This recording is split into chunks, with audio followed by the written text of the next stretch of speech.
وَكُلُّ يَوْمٍ لَا نَعْصِي اللَّهَ عَزَّ وَجَلَّ فَهُوَ عِيدٌ، اور ہر وہ دن مسلمانوں کے لیے عید ہے جس میں اللہ کی نافرمانی ہم نہیں کرتے، جس میں اللہ کی نافرمانی نہیں کرتے تو روزہ ہم قوم کے لیے مسلمان کے لیے عید ہے، اور اگر ہم اللہ کی نافرمانی کرتے ہیں تو ہم پھر کیسے اللہ کے حقدار ہو سکتے ہیں؟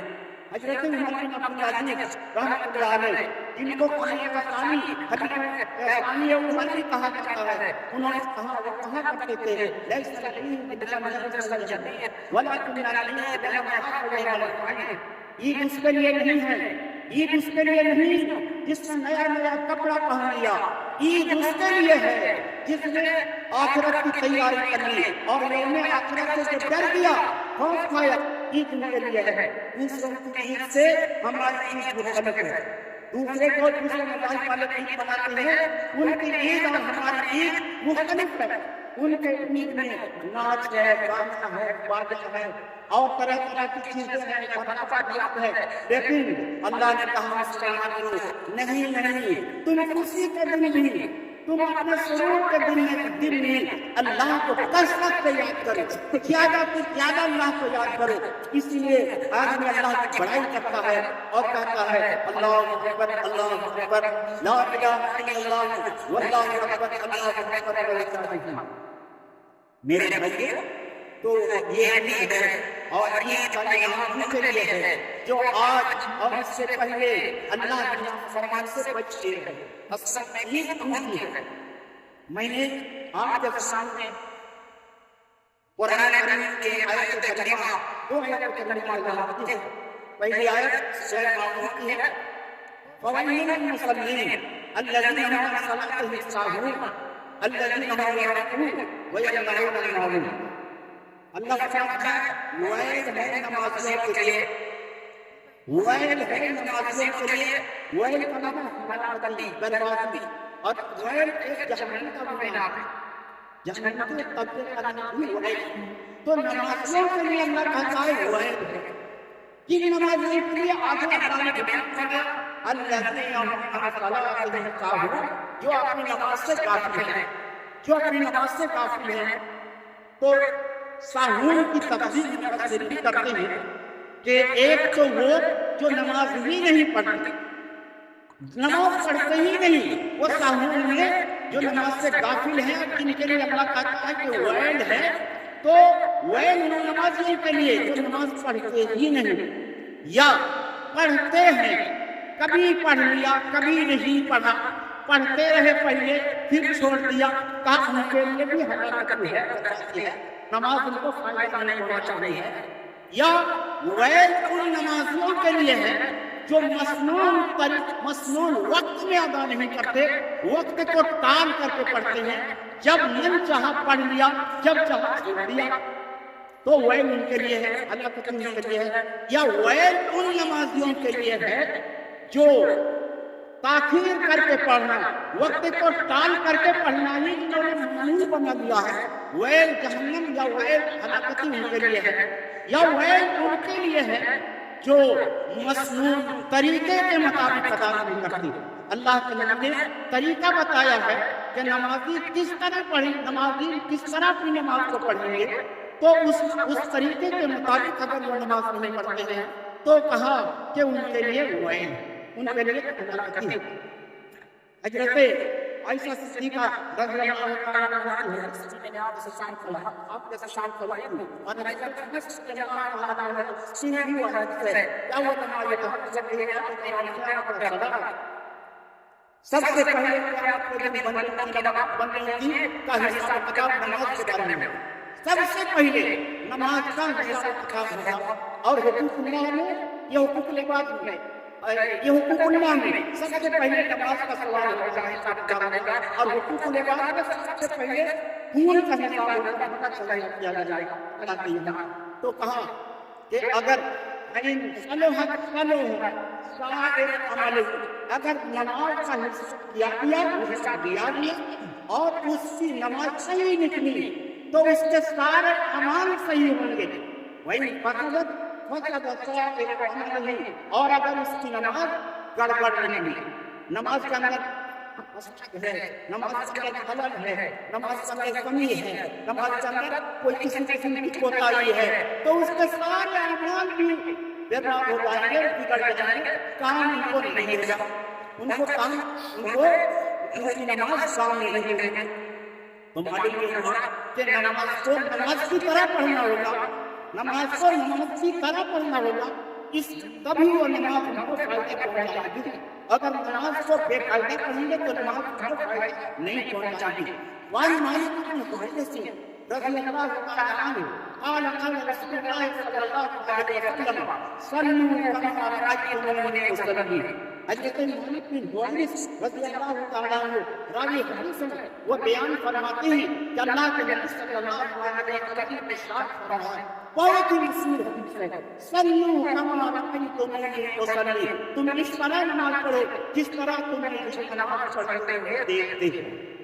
اب نبی کی نماز اگر پڑھتے ہیں تو ہماری نماز ہو رہی ہے، نبی کی نماز ہم اگر نہیں پڑھتے تو ہماری نماز نہیں ہو رہی ہے۔ اب نبی کی نماز کیا ہے، کس طرح ہے، تو ایک ظاہری نماز کا ظاہری حصہ ہے اور نماز کا دوسرا حصہ یہ ہے کہ آدمی اس کو دھیرے دھیرے پڑھتا ہے، پڑھتا ہے، اس کو کرتا ہے، سجدہ کرتا ہے، تو اس کا وہ دوسرا حصہ ہے۔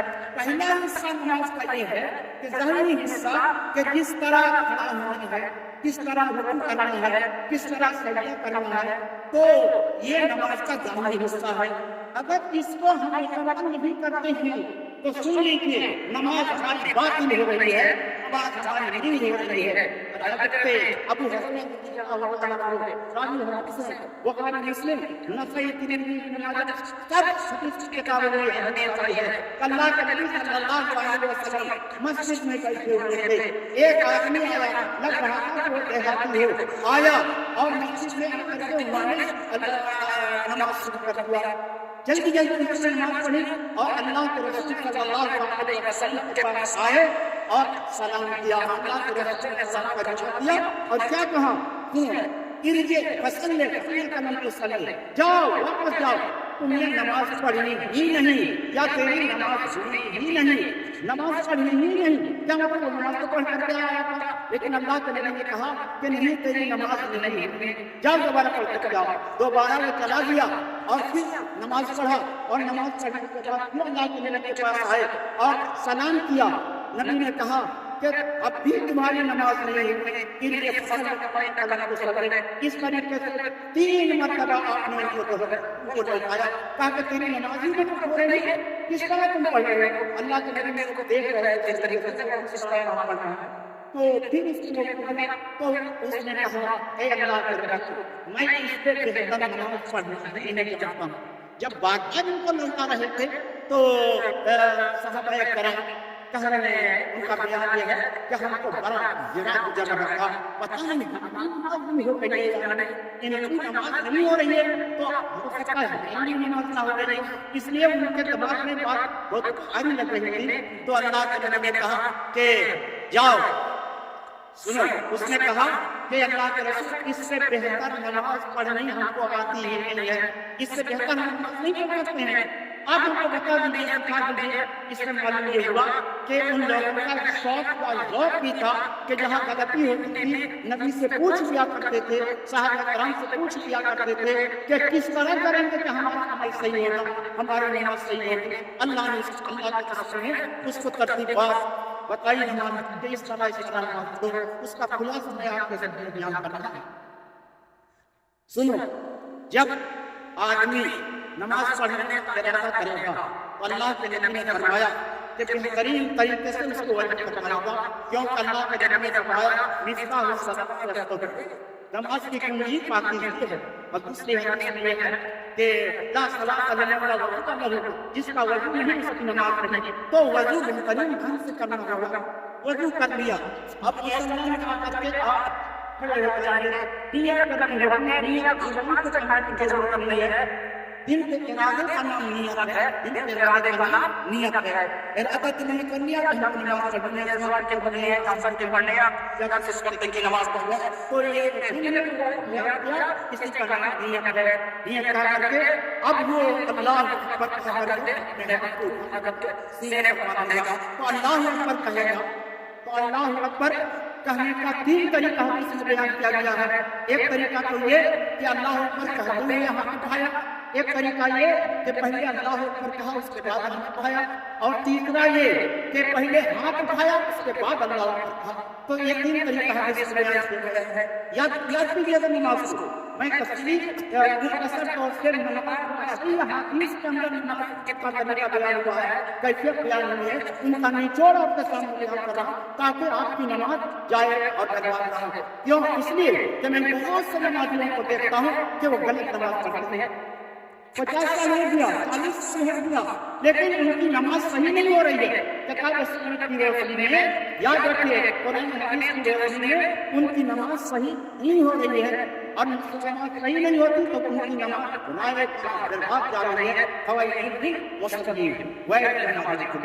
تو اب آپ نے ہاتھ اللہ اکبر کہتے ہوئے ہاتھ اٹھا لیا۔ حنفیہ کہتے ہیں کہ کوئی بھی لفظ اگر جس میں اللہ کی تعظیم ہوتی ہے، اللہ اکبر نہیں کہیں گے، کوئی دوسرا لفظ کہیں گے، اللہ اکبر، اللہ اکبر، خدا کسی سے برتر، اس طرح کا لفظ کہیں گے تو بھی اللہ اکبر کہنے کا کہنے کا ہاتھ اٹھانے کا مطلب پورا ہو جائے گا۔ لیکن حدیث میں ہے مفتاح الصلاۃ، مفتاح الوضو، اور اللہ کے نبی نے فرمایا تحریمها التکبیر و تحلیلها التسلیم۔ تحریمہ نماز کا کیا ہے؟ اللہ اکبر کہنا ہے۔ حدیث میں تکبیر کس کو کہتے ہیں؟ تکبیر کا لفظ ہے باب تفعیل کا مصدر ہے، اس کا مطلب جو اللہ اکبر کہنا ہے۔ نبی نے بتا دیا کہ اس وقت سے اللہ اکبر کہنا پڑے گا، اسی وجہ سے نماز شروع کرنا پڑے گا۔ دوسرا لفظ اگر کہیں گے تو نماز آپ کا شروع نہیں ہو رہی ہے، نماز اللہ کے نبی کی حدیث کی جان بدل گے تو اللہ اکبر کہہ کر نماز شروع کریں گے۔ اب ہاتھ اٹھائیں گے، ہاتھ اٹھائیں گے، یہ رفعتین کا طریقہ اٹھانا، اور یہ گن میں دونوں ہاتھ اٹھانا پڑے گا۔ بہت سے بھائی کو میں دیکھتا ہوں کہ یہ ہاتھ اس طرح سے لیا۔ نماز کے ساتھ یہ مذاق ہے، آپ کا رفعتین صحیح نہیں ہے تو آپ کی نماز صحیح نہیں ہے۔ رفعتین کے بارے میں بیان ہوا، دو حدیث اس سلسلے میں آتی ہے۔ ایک روایت کیا گیا ہے حضرت امام طبری ہے کہ ہاتھ اٹھائیں گے تو موڑے کے برابر، اور ایک حدیث میں آیا سہم اذنیہ ہے، دونوں کانوں کے لو تک، کان کا یہ کنارہ حصہ کو لو کہتے ہیں۔ تو ہاتھ اٹھائیں گے تو کندھے تک اٹھائیں گے، لو تک اٹھائیں گے۔ تو محدثین نے اس کی تدبیر دی، دو طرح کے حدیث میں، ایک میں کندھے تک اٹھانا، دوسرے میں کان کے لو تک اٹھانا۔ تو تدبیر اس کی یہ دیتے ہیں کہ جب آپ ہاتھ اٹھائیں گے تو یہ موٹی انگلی، چھوٹی انگلی جس کو یقین کہتے ہیں، یہ کندھے کے برابر ہو، اور شہادت کی انگلی یہ کان کے لو کے برابر ہو۔ دونوں حدیثوں کو پڑھا جائے گا، اور ہاتھ اٹھاتے ہوئے ہاتھ کی انگلیاں کس طرح رہیں گی، ہاتھ کی انگلیاں بہت سے لوگ اس طرح کرتے ہیں، بہت سے لوگ اس طرح سے جمع کرتے ہیں، نہیں، اس کے خلاف ہے۔ ایک چیز کا حدیث میں بیان آیا ہے، ہاتھ اٹھاتے ہوئے آپ کی انگلیاں خود اس طرح پھیلی ہوئی رہیں گی اور اس طرح جلتی نہیں رہیں گی۔ اس طریقے سے عام طور سے جیسے رکھتے ہیں اسی طریقے سے بدل کرتے ہوئے ہاتھ اٹھاتے ہوئے آپ کی انگلیاں رہنی چاہیے۔ یاد رکھیے کہ رفعتین کرتے ہوئے انگلیاں اس طریقے سے آپ کی کھلی ہوئی رہنی چاہیے، کچھ زیادہ پھیلا بھی نہیں اور کچھ چھٹا کر کے بھی نہیں۔ اور کہاں تک اٹھائیں گے؟ کندھے تک، کان کے لو تک۔ بات ہو گئی۔ اب آپ ہاتھ باندھیں گے، ہاتھ باندھیں گے تو ہاتھ باندھنے کا حدیث میں تین طریقہ بیان کیا گیا ہے۔ یاد رکھیے گا، حدیث میں تین طریقہ بیان کیا گیا ہے۔ ہتھیلی کو ہتھیلی پر رکھنا، ہتھیلی کو ہتھیلی پر رکھنا، یہ ایک طریقہ ہوا۔ دوسرا طریقہ یہ کہ دونوں ہاتھ کو یہ اس طریقے سے یہ کلائی پر ہاتھ رکھنا، اور بس اوقات اللہ کے نبی صلی اللہ علیہ وسلم اس طرح ہاتھ رکھتے ہوئے انگلی سے اس کو پکڑ کر کے گرے رکھتے تھے کلائی کو، یہ پکڑ کر کے دوسرا طریقہ۔ اور تیسرا طریقہ آیا ہے ہاتھ باندھنے کا کہ بازو میں ہاتھ رکھے، بازو میں ہاتھ اس طرح سے رکھے